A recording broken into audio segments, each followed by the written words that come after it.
Hi everyone, thanks for tuning into the Universal Design Project. I had the opportunity to sit down with the Burrows family to hear about how Rett syndrome has impacted their life. 3-year-old Cordelia was diagnosed with Rett syndrome in August of 2017. Since her diagnosis, the Burrows have become strong advocates in the research efforts involved with this rare genetic disorder. During the interview, you'll hear them describe the characteristics of Rett syndrome and how the symptoms impact the way Cordelia interacts with her physical and social environment. You'll hear the Burrows describe some of the challenges they've faced within the community and what can be further done to support individuals with Rett syndrome and their families in everyday life. Here is their story. So, my name is Miriam Donald Burrows. Okay. I'm 42. This is Cordelia. She's 3. Mm-hmm. I work for a really cool downtown startup called Voter. Okay. But Daniel and I met doing Shakespeare for the American Shakespeare Center, and we both still work for them. Okay. Yes, we work in the education department over there. Okay. We do workshops, and she's on the board, Mm-hmm. so we're heavily affiliated with ASC still. Mm-hmm. And I am a server at Zinadora Restaurant in the evenings. So, okay. yeah. Very nice. We see each other sparingly in the middle of the day. Okay. But most of my days are spent in the community with Cordelia, Okay. moving around, Okay. or trying to. Do you want to say? Do you want to talk too? Do you want to go to sleep? Do you want to say hi to the camera? Yeah. She might want to lay down. Aww. Here we go. Hi, there's Daddy. Okay, well thanks for introducing yourselves. Mm-hmm.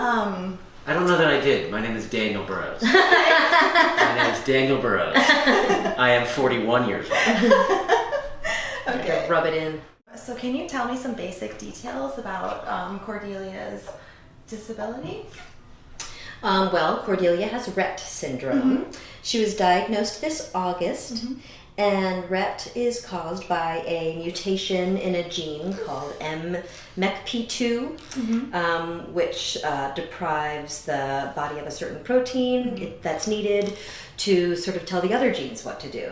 Okay. So her biggest issue is motor planning. So she's got all sorts of stuff stuck inside of her head and her body that she can't access. Okay.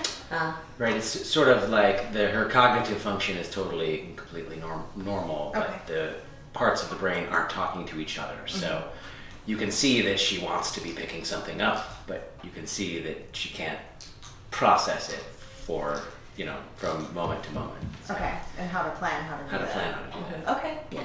And there are other a lot of girls with Rett end up having seizures, scoliosis, heart problems. She probably won't talk with her mouth, but she talks with her eyes with her eye gaze device. Okay. And she probably won't walk. So we're getting a stander on Friday, which is Okay. exciting, tomorrow. Cool. So, she gets around by way of us. Okay. Yeah. Okay. Yeah. And Do you want to lay down? Do you want me to talk to you? Is that what's going on? Yeah. so how did you first realize that there was something different about Cordelia and that? I mean, you don't really see anything different until, I would say, about 6 months. She wasn't really meeting all of her goals. Okay. And we took her to, I think it was a massage therapist, and she said that she doesn't know that Cordelia has decided to be here yet. Okay. So that was like totally unclinical. Right. But it was sort of a interesting thing that we sort of felt as well. Okay. For a little one, for 6 months, you're like, she's not quite doing her thing, maybe she'll catch up. Right. And then this particular woman was like, yeah, no, Something. she hasn't chosen to be here yet. And we're like, well, that's an interesting way to put it. Okay. That's exactly how it felt, Okay. actually. Yeah. Because I remember when you brought her in for one of our pediatric labs. I think it was a reflex lab or something like that, probably around 6 months. And she seemed okay. Yeah. Yeah. Yeah. And it was probably shortly after that. Yeah, it was. So there's a pretty normal progress for the first 6 months. Some kids have normal progress for the first year, and then there's a regression. Okay. And then you start to see some of the skills she had, she starts to lose. Okay. So there was babbling and talking, and there was a little bit of sitting up, and there was a little bit of being able to be on all fours, and all of that strength went away, the words went away. I know. Okay. But they're still inside of her. Yeah. You know, it's just like the ability to access them went away. Okay, that's a really good way of describing that. Yeah. Okay.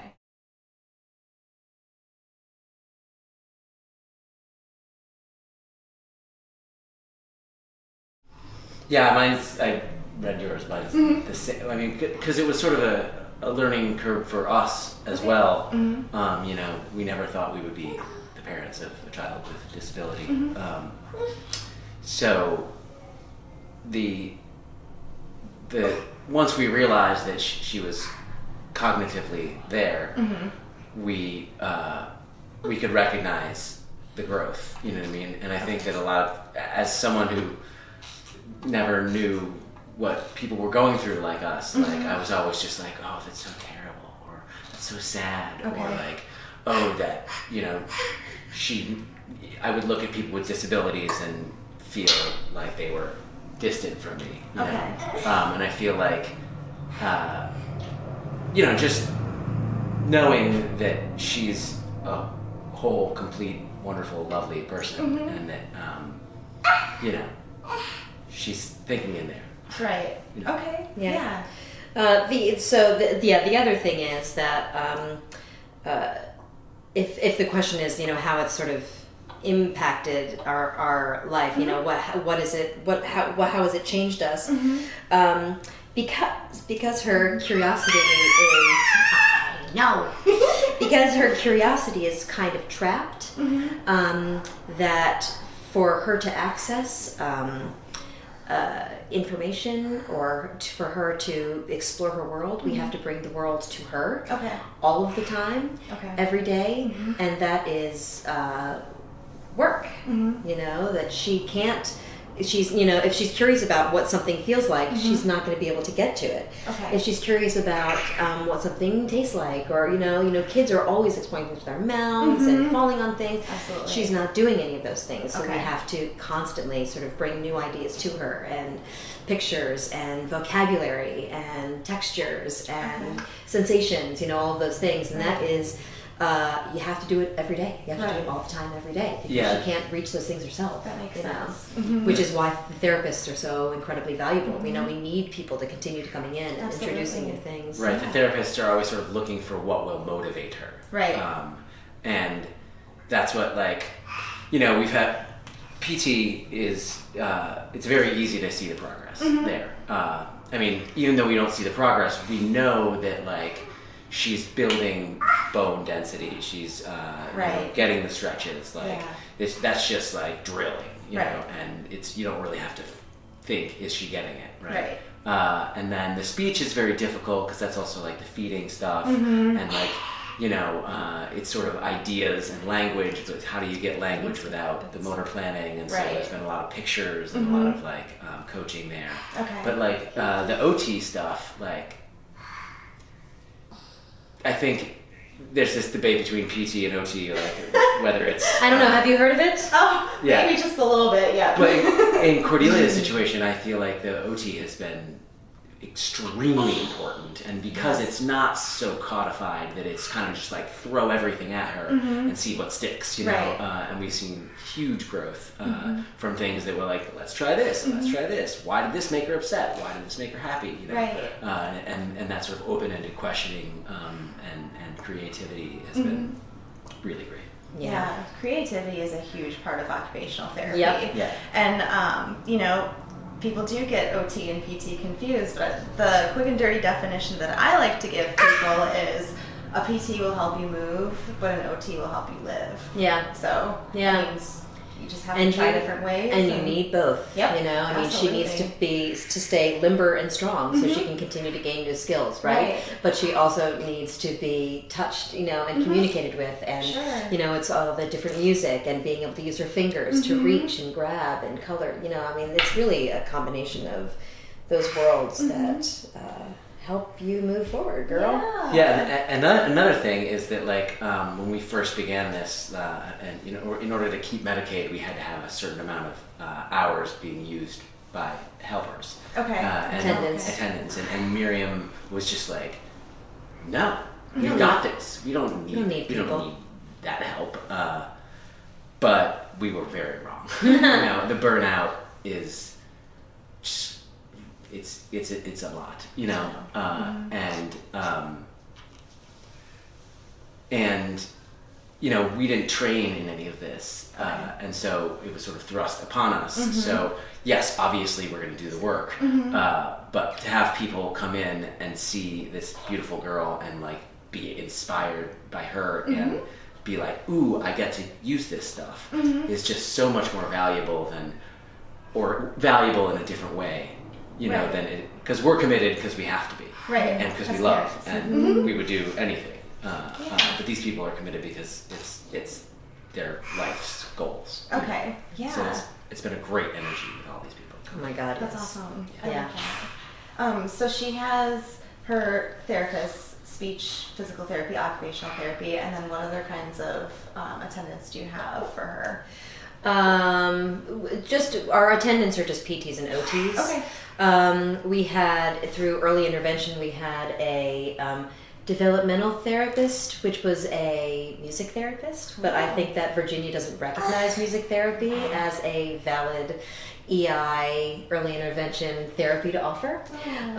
But she was awesome, and I think that music therapy actually opened a lot for her in a way that we were like, oh, hello, you know, so yeah, that's really interesting because you guys are both artistic, so you would think that if she's getting a spark from that, maybe she has inner creativity too. Oh God, yes. Oh, for sure. Yeah. And it's funny with her eye gaze, you know, she's got like, you know, little things that you can pull up, like puzzles with farm animal noises and things. Cool. And she continually pulls up the piano. Really? Yeah, just to play, little notes, and she listens to certain music, therapeutic listening music, and I'll have it on, and she'll pull up the little piano. It's funny, you know, just with her eyes, ding, ding, ding, you know, giggles, and it's... That's really interesting. How did she first react to learning how to use the eye gaze equipment? Well, it was was it like a year ago now that we started with Chip? Daniel had a friend who introduced us to a device, and we found that she was pretty good at it pretty quickly, like kind of able to, and we used it for feeding, right? Like, do you want your oatmeal? Do you want your juice? And it is still very much where we use it. We use it a lot in feeding. But now, you know, I can put up cards like, are you tired, or do you want to, you know, do you want to play with your toys, or do you want to play with mommy's iPad, you know? And I can put those two pictures up and watch her make a decision. Are you sure? The decision is made? Great, you know? And so it's an awesome way to... cool. It's so cool. It's so cool. Because you don't always have, you know, we made a whole bunch of plastic laminated pictures for a while, right? And we still kind of use them a lot, you know, which music do you want to listen to, which toy. But to be able to use the eye gaze device and like take a quick picture of like, here's your chair, here's the couch. Do you want to sit with your brother on the couch? Do you want to be in your activity chair? You know, are you ready for a snack or something? Okay. To be able to, So in the beginning, I don't know. I feel like she took to it really quickly. And that's what also is interesting. Like the motor planning doesn't seem to affect the eyes the visual in the same cortex, way. right? It's so instinctive and it's constant. You know, I mean, she doesn't have to learn a sequence of events in the same way that she does with her eyes. You know, so she does know how to like grab pictures, but it takes a long time. Yeah, but I'll pin her left hand down, and I'll like say, point to this, you know, and then she's kind of able to use this hand. But it takes tremendous effort and a while. You have to really, the wait time is pretty big. And then you know, to see her play one of the games where like, you know, she can track where the stars are, or you know, have little ladybugs cross a bridge, like she does that better than I can. Okay. You know what I mean? 'Cause it ends up hurting my head. Or It does. It hurting hurts my you know? eyes. Yeah, it's funny. But She's like, don't. she's better at it than we are. You know? Okay. Here's those So marks. that's exciting. Awesome. And you know, necessary to have that device, which is, you know, there's all these hoops that we need to jump through to prove that it's, you know, doing something. Okay. Yeah. That's Insurance. That's one of the toughest parts. I know. Insurance is the toughest, and justifying why things are medically necessary or just necessary. Yeah. Yeah. So you have another child. You have Yes. a son. Yes. Okay. How old is he? He is going to be 6 next month. Wow. What an old man. He's Yes. an old man. He's awesome. He's In awesome. Kindergarten, very precocious. Yeah. But I do think that Cordelia having this disability has allowed him to rise to the occasion. You know? Okay. He's Absolutely. just such a great big brother and sees the world differently than other kids do because of this. Because of and this. in such a more compassionate way. Mm-hmm. Yeah. That's important. Yeah. Yeah. Yeah, he loves her. You know, he still climbs into her crib with her sometimes at night and just wants to cuddle with her for a minute. And you know, his picture is on her eye gaze, and you know, she says Clark a few times. He's like, she wants to be with me. Put her on the couch with me. Okay. Aww. Okay. Yeah, and she's also now at a stage. Do you love your brother? Like when I go to the grocery store with all the kids, it's very difficult because, like, unless I brought all the accoutrements to put into the cart to keep her up, I've got to use a stroller, and if I'm getting too much food to put in the bottom of the stroller, I can't do my full trip. Okay. And the last time I went to the grocery store, Clark strollered Cordelia while I got a regular car, and it was the best. Yeah, Awesome. amazing. Yeah. And then like, you know, it focused him on something as well, whereas usually he's just bopping all over the store, but it was just like you could see how proud he was that he was actually helping. Taking responsibility. And I love that. it's just such a huge help. He's a good kid. He is a good kid. This is my sister right next to me. I love her so much. As you can see as you can hear, there is music, but it's my sister's favorite music, so yeah, that's why we have it on. I love my sister. But do you guys know, were you connected with any families who had a child with Rett syndrome after this? Or did you know anyone beforehand? Never knew beforehand. Okay. Never heard of it beforehand. Right. It's not Tourette's. It's different. Our PT actually was the one that thought that it was probably Rett and sort of pushed us toward that particular genetic testing because we were a year trying to figure out what was going on, right? You do all these genetic panels and they all come out, you know, negative or whatever. But after we were diagnosed and I put on my Facebook page, the Rett Syndrome Research Trust, you know, like, you know, if you are feeling sentimental about this diagnosis, please help us, you know, toward a cure and to help make these kids' lives a little bit better. And a local woman in Stanton had just apparently, like in June, did a fundraiser, Bald for Rett, at Gypsy Hill Park. She and her family all shaved their heads if they like raised $5,000 or whatever it was. Wow. So it was just in the news leader. And my friend John had read it and was like, this just happened, you know, it's funny that you guys are dealing with this diagnosis right now because apparently there's a local family and this girl's name is Desiree and she's awesome. She's like 22 years old and her moms are awesome, and so we all got together for Rett Syndrome Awareness Month and did a little interview with the news station and met, and we are now friends, and so it's nice to have that connection, sort of hear their journey because when their daughter was very, very young, they didn't have a clinical diagnosis ability to clinically diagnose it at that point, and sort of their story of the years of listening to research and what's going on now and where we are now with this thing. You know, it's pretty cool, and they've been very supportive and very warm. Okay. Yeah. And that probably helps a lot to have somebody to share experiences with and just kind of bounce Also ideas heartbreaking. off of. Right. You know, Yeah. Yeah, to see the 23-year-old, you know, and hear about just a battery of surgeries that she had to go through. For scoliosis and just stomach issues. yeah, and sort of like them looking at us with this, oh, I'm so sorry for you, in a way that is Far more knowledgeable. not other, but like, okay, it's gonna be So they understand what. yeah, it's gonna be hard for you. Don't And I remember when it was, and they got touched by where we were, and remembering sort of how happy Desiree used to be, and blah blah. And then they talked about her crushes on boys, you know. And how, because you do know, it's like, it's funny.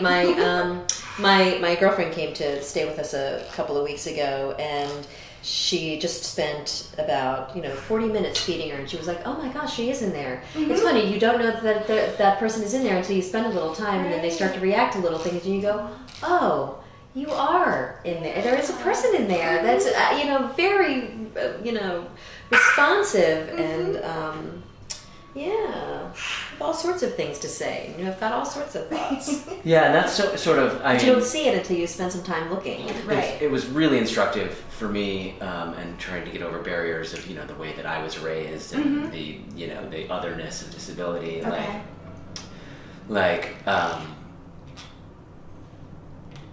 when they were like, oh yeah, she has crushes on boys and likes these posters, I was just like, no, she doesn't. You're making that up about her. I was in that space when I heard that, and then to actually let that in, I was able to let that in for her too. You know what I mean? That, yes, she's going to have all these feelings and thoughts and opinions and preferences. Yeah, and that it's not going to be that oh, that's just the outfit I chose for her, or the personality that I put on her. You know what I mean? That is not the case at all. And that was a huge growth for me to see this girl who, because it's like, there's the head shaky, and the eyes aren't always where you typically would be.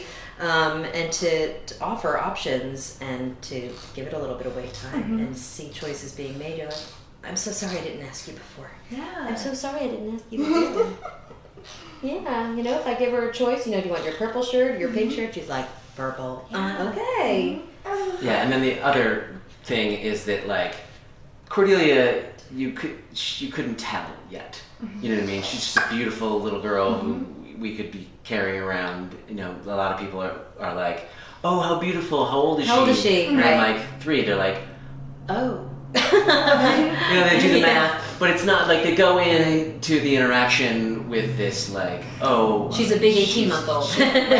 right? Yeah. And sort of noticing the way that the community treats a full-grown woman of 23, that people won't engage in the same way, and it's sort of makes people uncomfortable in a way that we haven't experienced yet at all. Yeah.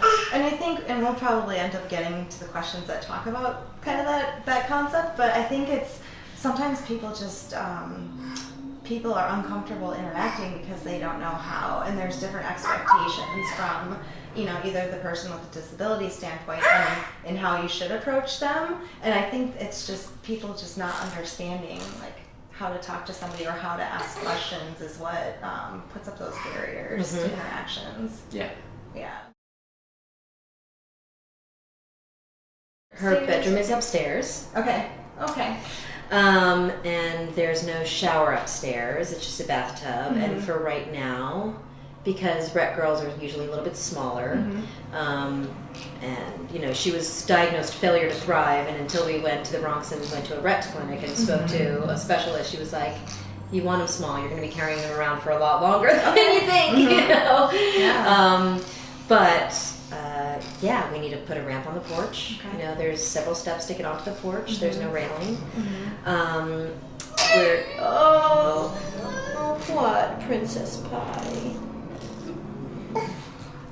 We're going to have to put a ramp onto the porch. We're going to, probably need to move her bedroom downstairs. Do you have a space to do that? Okay. We do. Yeah. That's nice that you actually have that option. Yeah. Yeah. Those are right next to the dining room, but we do have the space. All right. Yeah. Yeah. That's important because when we talk about home design, hearing some of the other stories from the interviews, like if an adult ended up in a wheelchair from an accident or something like that, They're sometimes just they parked have in the to, family room. yeah, and they have to move Move or to work. something, yeah. And sometimes moving's not an option, so they have to just Right. gut their house and try to make it work. And Yeah. oftentimes it just still doesn't work as efficiently as it could. But So yes, we will be making accommodations to our home. I'm sure that that's going to be happening in the next Okay. couple of years. yeah, okay.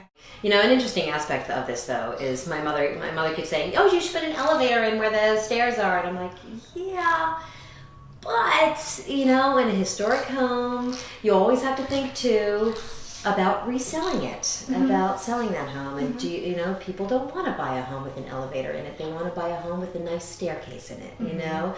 And so some of these modifications that we are going to have to make, you know, sort of affect the home value in ways that aren't advantageous, you know? Right. It sucks to think about it that way. It but makes sense though. it's true, Mm-hmm. you know? Yeah.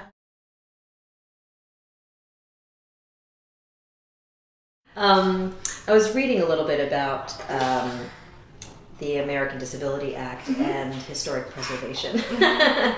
And this is a historic town. And it is nearly impossible to get her into my office. Okay. It's like 10 or 12 cement stairs, some of which are chipped off a little bit. And, oh, baby. There's no elevator, obviously, there's no ramp, there's no easy way to get into. There's an elevator once you're inside the building, once you're up the 12 cement steps, Right. with, you know, metal railings, but, you know, I either have to carry her up, and then it's not like I can sit her anywhere. Right. So I have to try to, like, put her on one hip and pull the stroller up with another hip, because I don't feel safe pulling her up in the stroller up those cement stairs that are uneven. Right. Especially in the winter. Yeah. Or inclement weather. Yeah. And the sidewalks aren't, you know, there's poles in the middle of sidewalks. So, you know, I mean, like, that's just for any mama with a stroller, but Right. the strollers are going to get bigger, you know, and they're going to be more about wheelchairs, you know, that I know not everybody likes to use the word wheelchairs. I know there's other ways, other things to call them, but they're getting bigger and wider, you know, and we're going to need to be able to put her eye gaze on that and clip it on there so she can continue to talk to us. And there's going to be all sorts of things that we're going to need to do that right now she's still like in that baby mode, and it's already difficult, Right. you know, because she's Okay. getting Yeah. so yeah, that's tricky. Okay. That makes sense. Yeah. And you know, and when we go to restaurants, we have to bring her chair that kind of straps her in, because she can't, you know, those restaurant high chairs are like, Yep. you know, There's like no side there's no back support. Nope. So we have to have our own. Okay. Do you is that typically pretty easy to bring that with, or Yeah. I mean, Okay. pretty much For right now. right?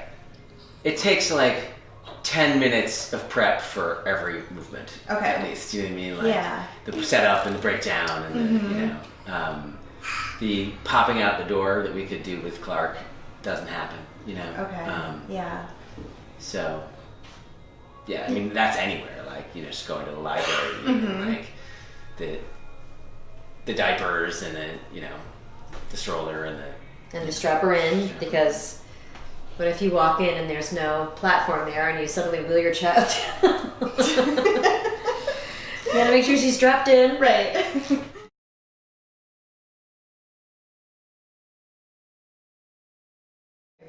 I mean, to me, the easiest thing that could be fixed in town to make it easier for anybody with a stroller would be the sidewalks. Okay. You know, I mean, like, I really feel like it's a no-brainer.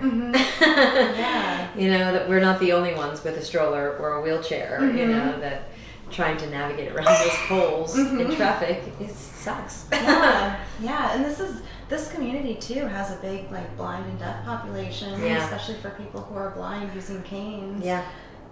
Those things are hazards. Yeah, and, you know, and dug out sections of sidewalk. Absolutely. And, yeah. Yeah. Okay. Very Yeah, and also probably you know, in the park, you know, that the big playground is tough to get to.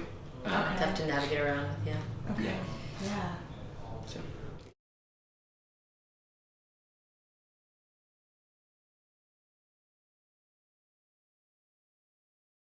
Ask questions. Yeah, I do. I feel like if you just ask, that there's such a desire to, be PC, which is good, but just ask. So what's going on? Yeah. Really? Tell me more. Yeah. Yeah, I think that We don't know until you know. We didn't know. Right. Yeah, I think there's a lot of sort of kid gloves being used, which is, we don't have time for that. And we're stronger than that. And I feel like the people who ask questions, within a couple minutes, they want to know about the cure.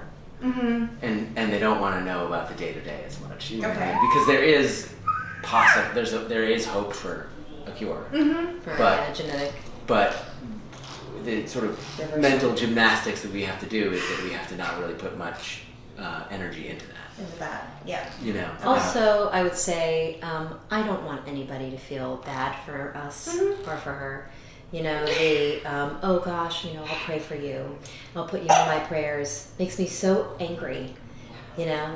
Because I need saving. Like this is some religious plague that has happened to us when she's a beautiful, bright, warm, loving human being, and we have our lives, and our lives are good, and we have a loving family, and I don't need God to save me or save my child, and that's frustrating to me. Like there's such a sorry feeling. But the other and side of that coin is that in so many ways this diagnosis makes me feel blessed, for lack of a better term. I mean, like it helps me concentrate on what actually matters. There's so many, people. We all have things that are hard to deal with, and we just have something that's real instead of imagined. I think a lot of people, they have these hardships that it's about their car or their coffee or something, and I feel bad for them. You know what I mean? Because this is real. Right. And I think too, like what you were going back to saying earlier was that this helped you grow, in a very personal way. And I think that's so much more important than anything else. Yeah. It's being able to grow from a situation and kind of broaden your own horizons. No question. Yeah, no question.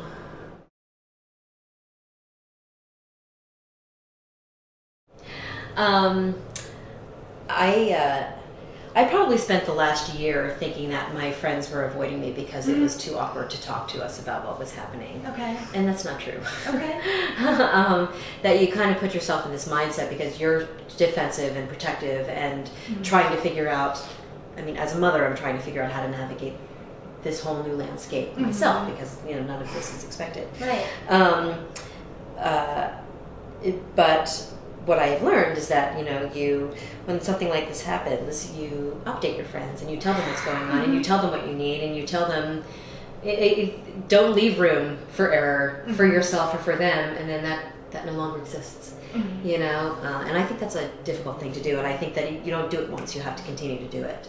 You have to continue to mind those relationships and keep people updated on what you need and what's happening and what it feels like, and just be honest about it. Yeah. And I think it's hard.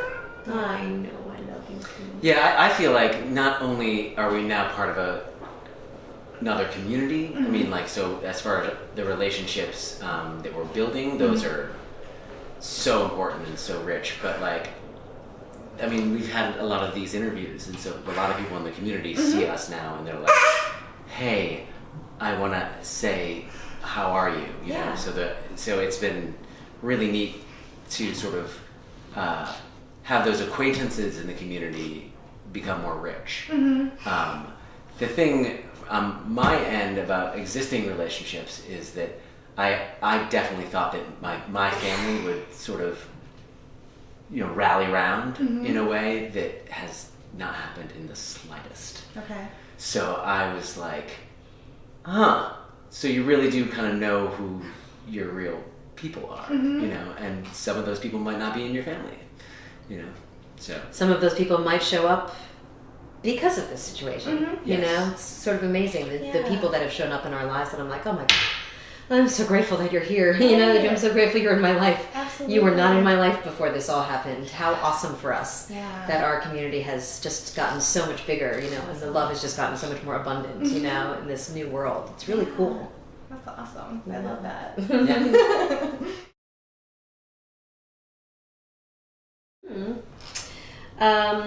That she's very smart and that she gets jokes. and that she likes music. Did you like music? She loves music. That she's listening, you know. She's listening. You're listening. Yeah, she seems to really enjoy people and eyes. She's not, you know. This is what I would like for people to know, that it's not autism.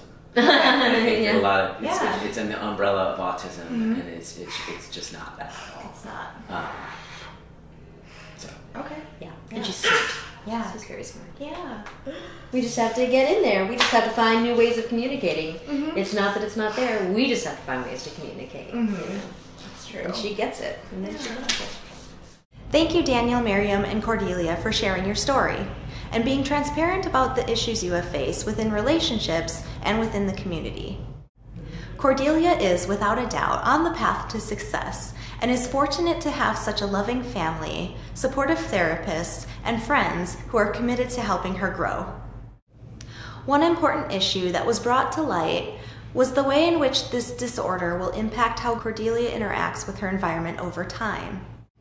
It is important to realize that children with disabilities will grow, and as they grow, their physical support needs may change. One of the hallmark advantages of universal design is that it automatically supports individuals as their needs change over the lifespan continuum. If universal design can be mainstream implemented into more homes and communities, individuals impacted by disability will have to focus less on inclusion and more on the things that they enjoy. Thank you, Miriam, Daniel, and Cordelia, for sharing your story. Thanks again for listening, and I hope you tune in to more stories from the Universal Design Project.